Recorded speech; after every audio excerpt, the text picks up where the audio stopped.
बिना भोगे बच नहीं सकते, कोई नहीं।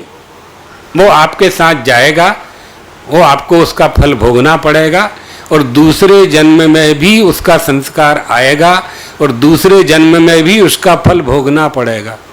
पुराधीता च या विद्या पुरा दत्तं च यद्धनम पुरा कृतानि कर्माणि अग्रे धावति धावता। पहले पढ़ी हुई विद्या, पहले दिया हुआ दान, पहले किया हुआ सत्कर्म, उसका फल दूसरे जन्म में भी प्राप्त होता है। कैसे प्राप्त होता है हम उदाहरण बता देते हैं। आप लोग तो गोपालक हो, प्रायः या गोपालन करने वाले लोग होंगे। तो पूर्व जन्मान भूतार्थो स्मरणान मृग शावकः जननी स्तन्यपानाय स्वयमेव प्रवर्तते। पूर्व जन्म की स्मृति के कारण गो माता का बछड़ा गाय के स्तन का दूध पीने लगता है।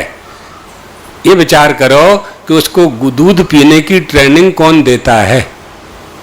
आप कहेंगे ग्वाल देता है ना। हमने तो खूब गौ सेवा की, शुरू से गौ माता रही है, जहां जहां हम रहे वहां वहां गौ माता रही, हमने देखा है। ज्यादा से ज्यादा ग्वाल बछड़े के मुंह को लेकर के गाय के स्तन के पास तक ले जाता है, लेकिन दूध को आकर्षण करना, ओंठ और जीभ को चलाना, जीभ से दूध को खींचना अपनी ओर, ये कौन सिखाता है? ये कैसे आता है बछड़े को? उस पूर्व जन्म की स्मृति से ही वह बछड़ा गाय के दूध का स्तनपान करता है। जैसे ये तो पूर्व जन्म सिद्ध हो गया ना इससे। अब चलिए आगे की बात बताते हैं। आगे की बात यह है कि तुम्हारे कर्म का फल तुम्हें खोज लेता है। कैसे खोज लेता है? यथा धैनु सहस्त्रेषु वत्सम विंदति मातरम। जिस तरह से हजारों बछड़ों में खड़े हुए बछड़े को गाय जाकर के चाटने लगती है।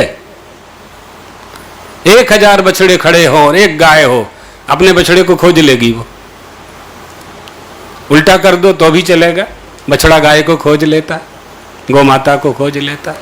इसी तरह से तुम्हारे कर्म का फल तुम जिस माँ के गर्भ में गए हो वहां जाके तुम्हारे साथ पहुंच जाता है, और वहीं तुम्हारे साथ उसका भी जन्म होता है। किसका? कर्म के फल का, कर्म के फल का। इसलिए कोई धनी होता है, कोई निर्धन होता है, कोई गरीब होता है, कोई स्त्री होता है, कोई पुरुष होता है। कौन तय करता है कि तुम पुरुष बनोगे, तुम स्त्री बनोगी? कौन तय करता है? कोई स्त्री स्त्री नहीं बनना चाहती।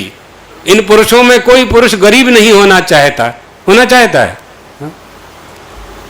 लेकिन होते हैं ये, होते हैं ये। क्यों होते हैं? इन बातों को जब तक आप नहीं समझोगे तब तक धर्म का पालन नहीं करोगे। करोगे तो वो केवल करने के लिए करोगे। अंदर से अगर निष्ठा बनानी है तो इन शब्दों के अर्थ को जानना चाहिए और कर्मणा व्यवस्था समझना चाहिए, जन्मना व्यवस्था समझना चाहिए ना, जन्मना व्यवस्था समझनी चाहिए। जन्मना व्यवस्था, जननम जाति, जन्म से जो व्यवस्था हमारी चली आ रही है जिसका कोई विकल्प नहीं है, यदि विकल्प बनाओगे तो हानि होगी।